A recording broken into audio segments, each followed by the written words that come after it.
I landed in India with barely a few dollars in my pocket and absolutely no safety net. No friends waiting for me, no job lined up, not even a proper plan. Just me, a backpack, and a stubborn belief that somehow I'd figure it out. At the time, my life back home felt like it was falling apart. I was broke, burned out, and desperate for a change. Some people thought I was running away. Maybe I was. But deep down, I was searching for something bigger, perspective, meaning, maybe even myself. What I didn't realize was how brutally unprepared I was. India doesn't wait for you to catch your breath. It hits you all at once.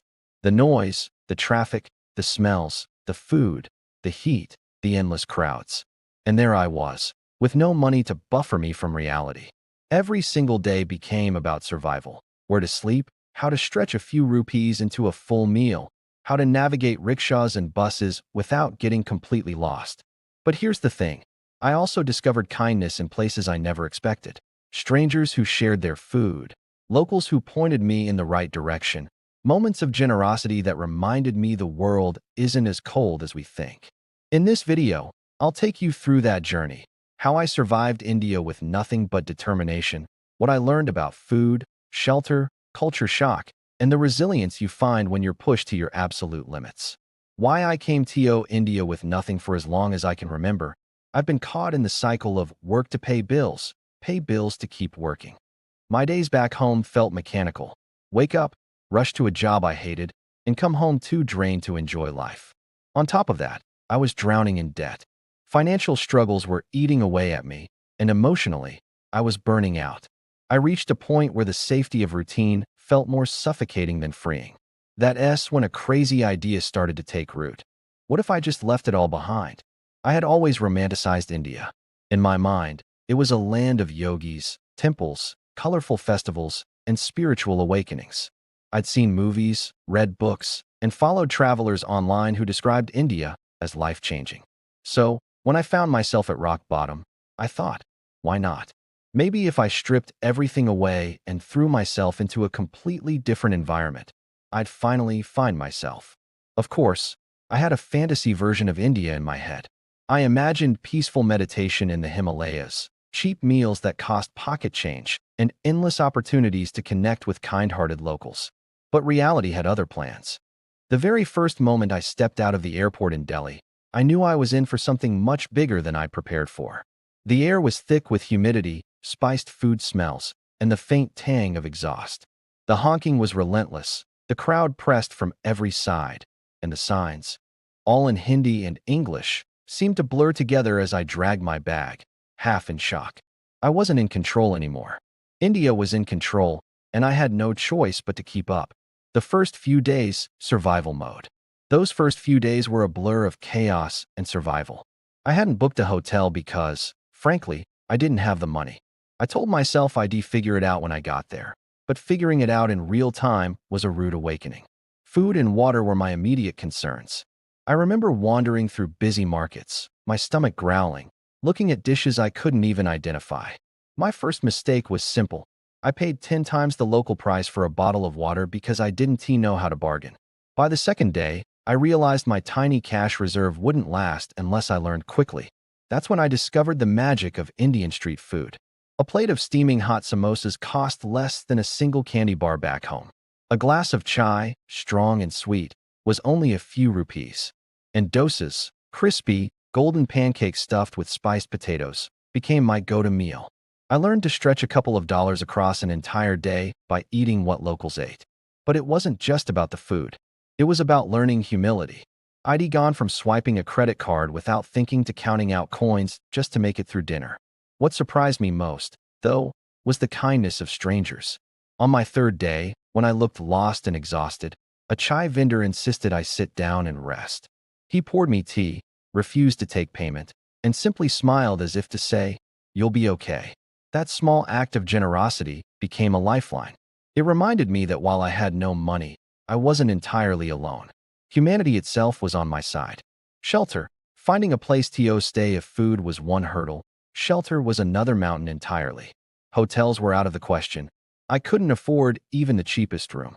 So I turned to couch surfing, hoping to find locals willing to host travelers. Sometimes it worked, sometimes it didn't. When it did, I found myself in cramped apartments with families who didn't speak much English, but offered me a mat on the floor and a home-cooked meal. When it didn't, I had to improvise. There were nights I slept in bus stations, hugging my backpack as a pillow. Once, I even dozed off on the floor of a crowded train carriage, lulled to sleep by the rhythm of steel wheels clattering on the tracks. It wasn't glamorous, but it was safe enough. Eventually, I discovered budget hostels tucked away in narrow alleys. They weren't fancy, think shared bathrooms, squat toilets, and bucket showers, but they gave me a roof over my head for just a couple of dollars. It was humbling to realize how little I actually needed to survive. The biggest lesson came from the Indian approach to community. Unlike back home, where privacy and personal space are prized, here it was normal to share. People shared meals, shared rooms, even shared advice freely. One family I barely knew insisted I eat with them every night for a week. For them, hospitality wasn't an exception, it was a way of life. Sleeping on hard floors, learning to live without hot water, and adjusting to constant noise outside my window, all of it reshaped my definition of comfort. Shelter wasn't about luxury anymore. It was about safety, belonging, and the unexpected kindness of strangers.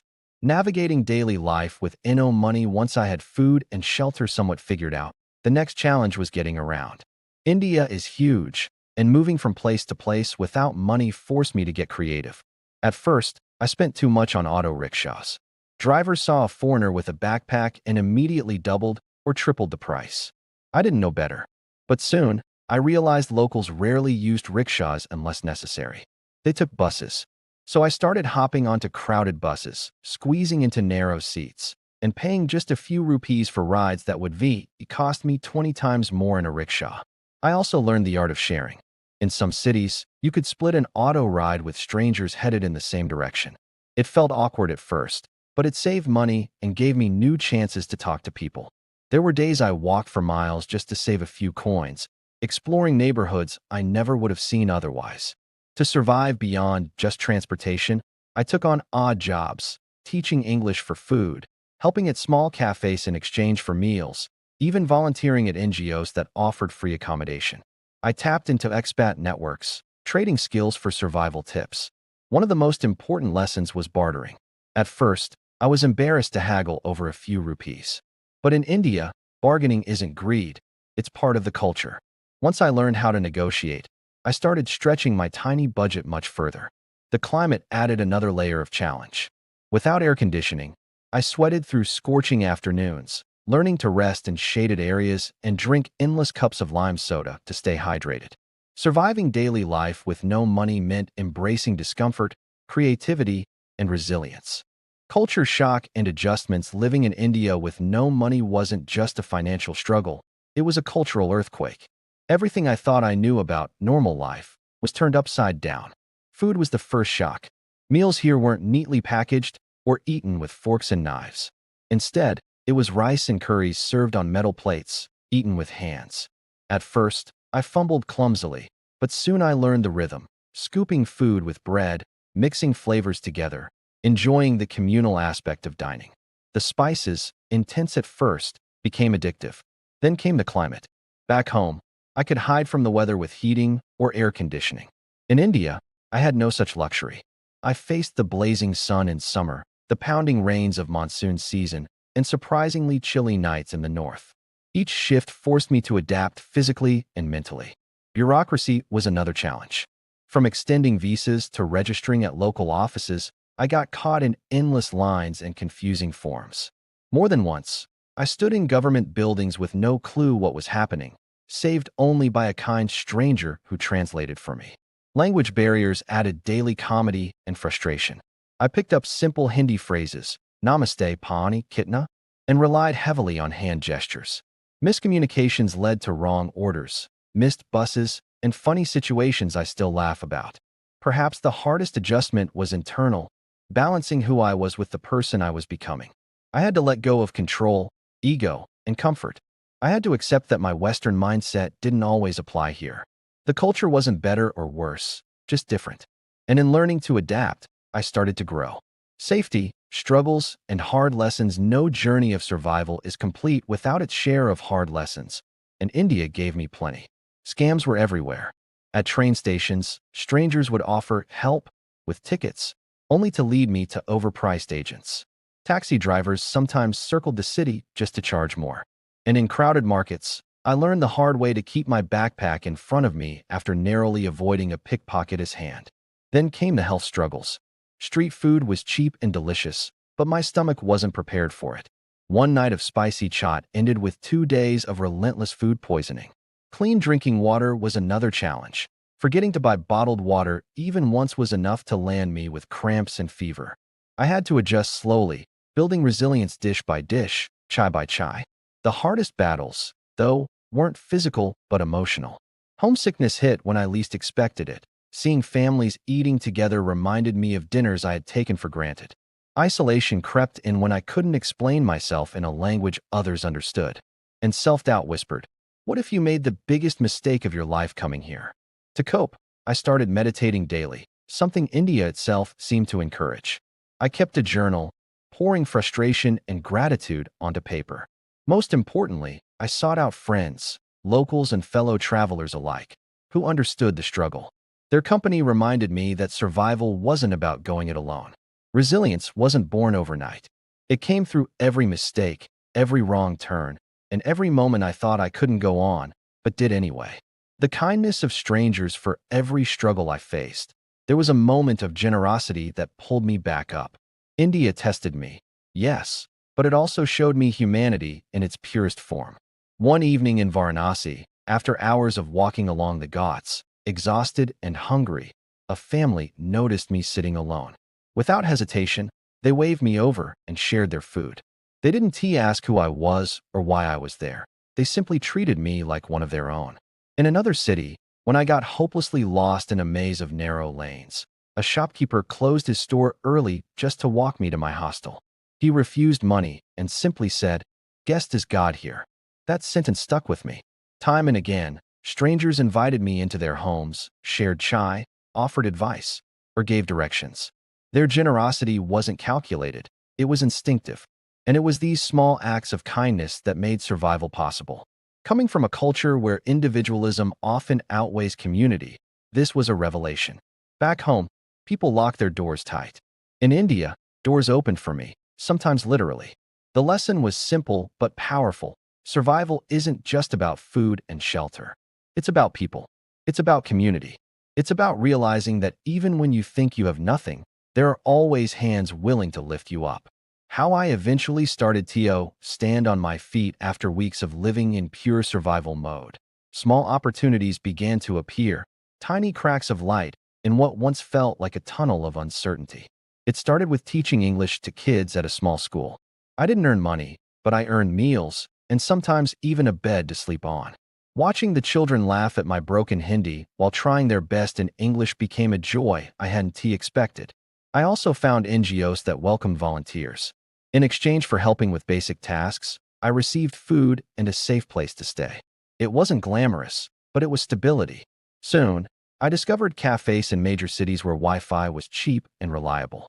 I began freelancing online, taking small writing or editing jobs. A few dollars earned this way stretched shockingly far in India. It wasn't much, but it meant I was no longer completely dependent on luck or kindness. I also built routines, something that gave me a sense of normalcy. Morning chai at the same street stall, trips to the local market, quiet evenings sitting at a temple or along a riverbank. These little rituals grounded me. Most importantly, I grew confident navigating India independently. I could bargain without flinching, ride crowded buses without fear, and laugh at my own mistakes. Survival was no longer just about getting through the day. It was about slowly, steadily building a life. Lessons and reflections looking back. Moving to India with no money was reckless, maybe even foolish. But it was also the most transformative decision of my life. It taught me resilience. Every scam, every mistake, every sleepless night reminded me that I was stronger than I thought. Survival wasn't about avoiding struggle. It was about pushing through it. It taught me humility. I had lived in a world where I measured success by possessions and status.